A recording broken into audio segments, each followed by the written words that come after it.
And on behalf of the Wheatley Institute here at BYU and its director, Paul Edwards, welcome to the 11th Annual Religious Freedom Annual Review.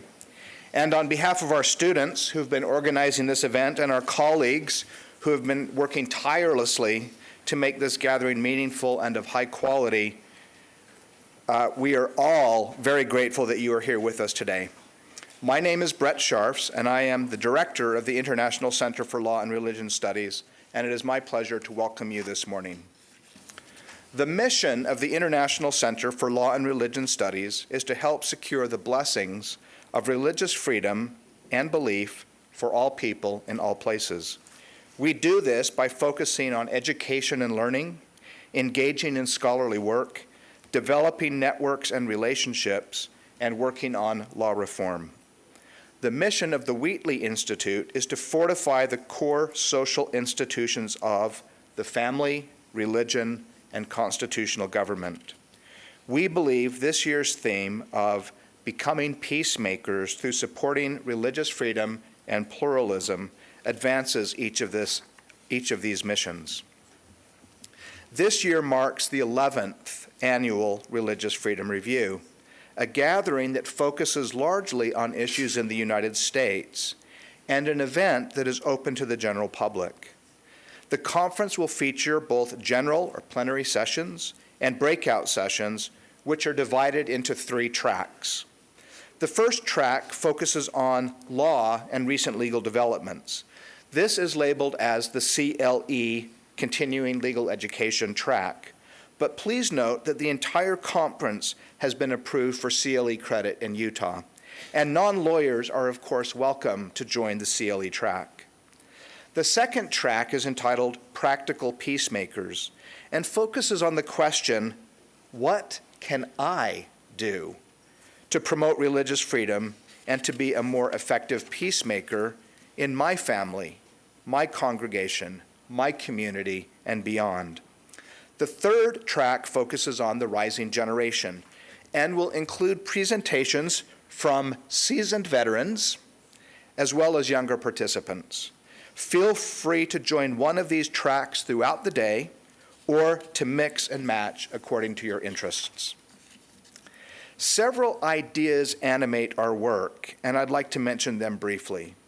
The first is religious freedom for all people in all places. This primarily involves standing for principle and standing for others.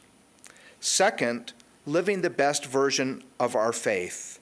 For Latter-day Saints, this means striving to live the restored gospel of Jesus Christ more fully, more faithfully, more joyfully, more purposefully, more peacefully, and more conspicuously.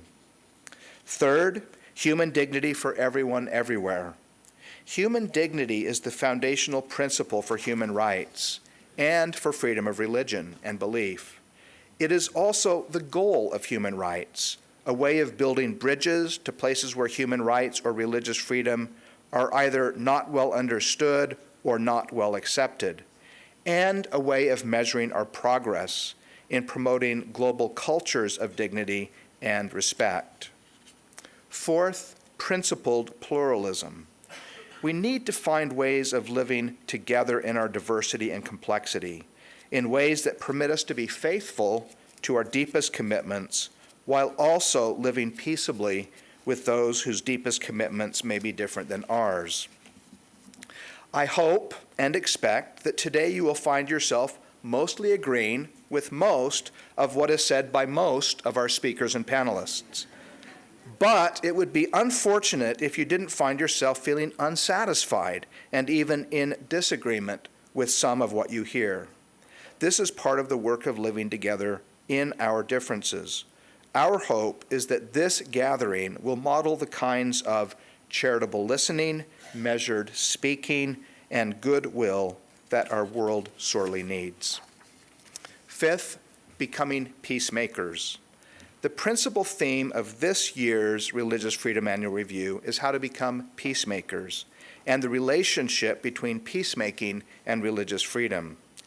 This theme reflects the landmark address, Peacemakers Needed, by President Russell M. Nelson, at the April 2023 General Conference of the Church of Jesus Christ of Latter-day Saints. Sister Camille Johnson, the General President of the Church's women organization, the Relief Society, who will speak with us later today after lunch, summarized President Nelson's teachings on becoming peacemakers in a world of conflict at the International Society Conference held at BYU in April this year. She noted that President Nelson first spoke of the canker of contention and the need to be peacemakers in 1989 in General Conference, 35 years ago. Sister Johnson identified at least 10 more major addresses by President Nelson that touch on the question of contention and peace in whole or in part. From these speeches, President Johnson distilled 4 points that President Nelson has emphasized repeatedly over the years. First, as explained by President Johnson, the role of the church is to preach the gospel of peace, which includes commandments and covenants that, if lived, would bring peace to all. This is deceptively profound. The church promotes peace primarily by preaching the gospel of peace. In a recent presentation to the Center's International Advisory Council, Sister Sharon Eubank, the head of the church's humanitarian work, asked us to imagine what the world would look like if it was filled with people who made and kept the covenants we make in the temple. She said, if you get people to make those promises and mean them, they will walk out of that temple literally armed with power, the power to change society.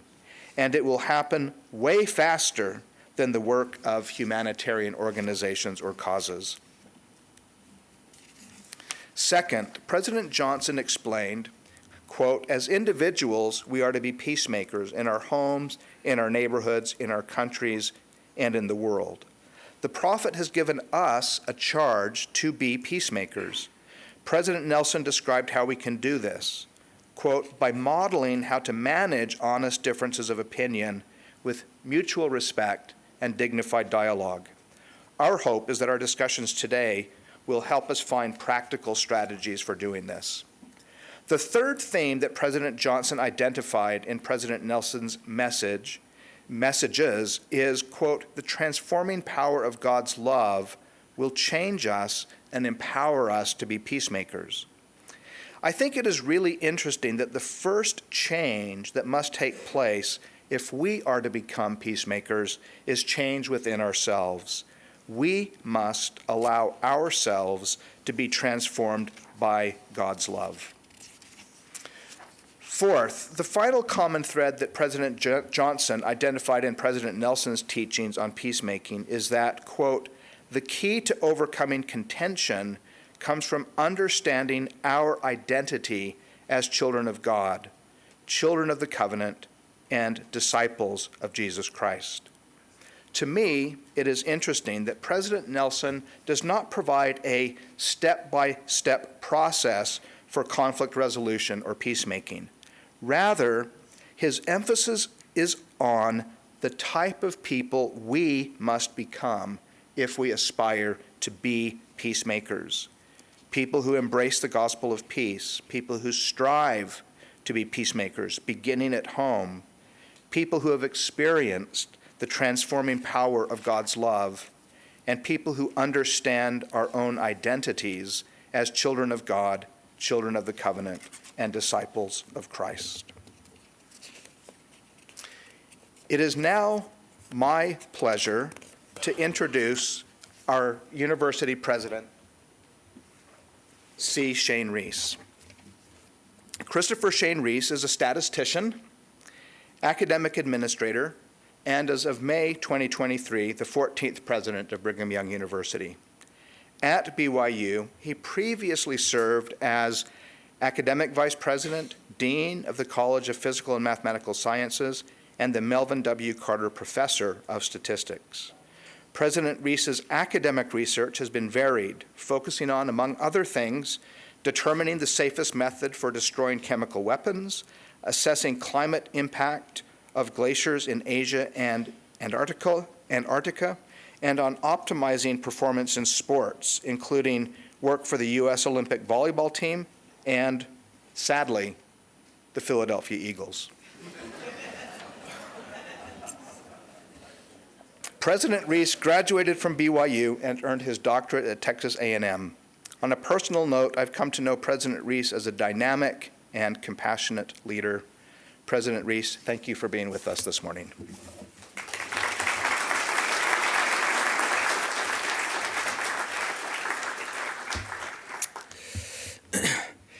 I'm honored and both honored and thrilled to be with all of you this morning.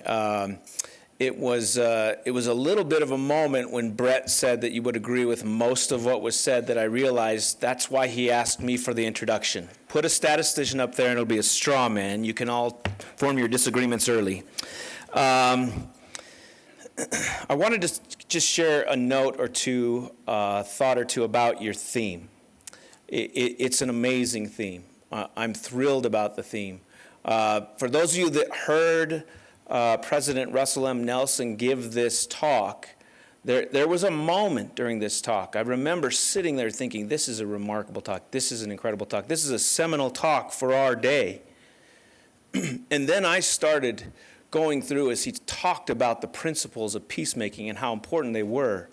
And I started thinking about all the people in my life who needed to hear that message. And it was about at that moment that President Nelson said, I'm sure by now during this talk that there are many of you in the audience thinking that there are a lot of people in your life that need to hear this message. And then he corrected my thoughts because this message is truly for all of us. In a day and age when there is far more desire for monologue than there is dialogue. And it is for that purpose that I am grateful that you've considered this as part of your theme. The second part, I think, is also vitally important, which is pluralism. I found myself on a panel a couple of weeks ago. The American Council on Education convened higher education leaders from a variety of different faiths. I found myself on a panel with the president of Yeshiva University, the president of Pepperdine University, the president of Baylor University, and the president of Georgetown University. It was a remarkable gathering of presidents who doctrinally, theologically had differences, and yet we were drawn together by a common purpose, which was the virtue-filled education that is largely missing in higher education today, and that is candidly afforded us because of religious freedom.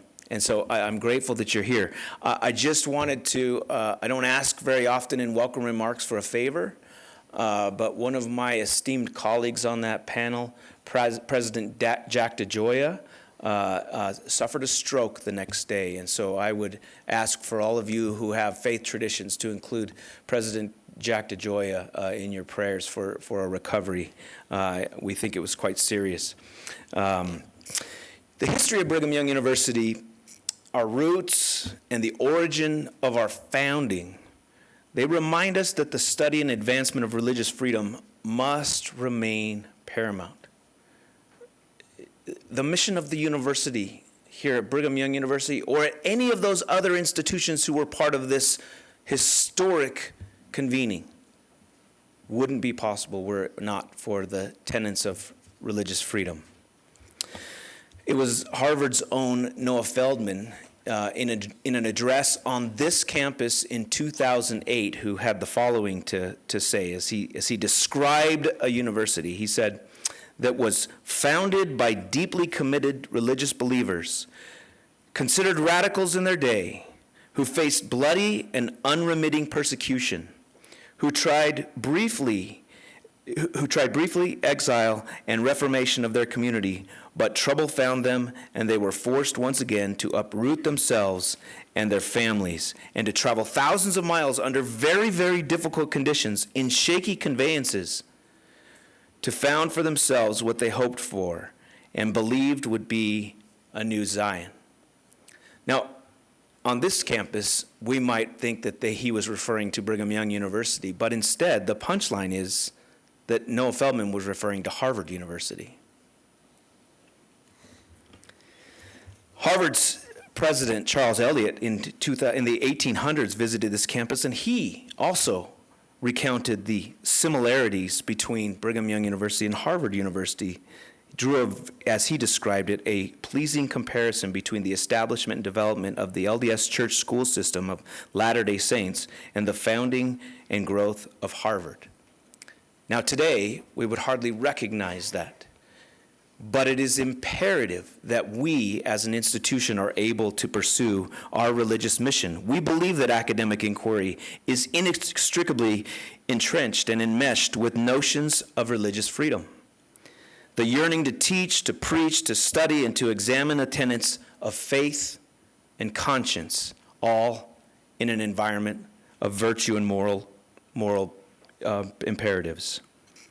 But religious freedom isn't just good for BYU, and it's not just good for other religiously affiliated institutions of higher education or for higher education in general. No, religious freedom is a human good, and it belongs to all believers and non-believers alike. Citing from the Hudson Institute, scholar Brian Grimm writes, and I quote, that wherever religious freedom is high, there tends to be fewer incidents of armed conflict, better health outcomes, higher levels of earned income, and better educational opportunities for women. Moreover, religious freedom is associated with higher overall human development, as measured by the Human Development Index. In other words, all of the basic elements of human thriving are tied to communities who have a strong religious conviction. And it is the protection of that religious conviction that is so important for our purposes today. It's a warning when we come across threats to religious freedom that in places even like Provo, Utah, with our history and our heritage, we must remain vanguards of the idea that an affront to religious freedom everywhere, somewhere, and to anyone is a threat to religious freedom everywhere and to all of us. No doubt today that we will hear, as we read newspapers, as we convene these conversations here today, that we will hear acute examples of religious persecution, bad or worse than charred convents. But we will not have lived up to our call unless, like Joseph and so many others, in the interfaith pantheon of religious freedom advocates, we are moved to act. It won't just be our conversations here. It won't just be the talks that are here. It will be as we leave this place with a commitment to act and move the needle. As you engage in what I can only describe as a momentous theme of being peacemakers and promoting pluralism, I express my gratitude to have you here at BYU. You who exemplify that lived action. From amicus briefs and appellate arguments to op-eds and interfaith charitable work, you are the front lines of religious freedom. You have our respect and admiration and support in this worthy cause. Thank you, and may God bless you in this truly godly cause of extending human rights and human dignity to all.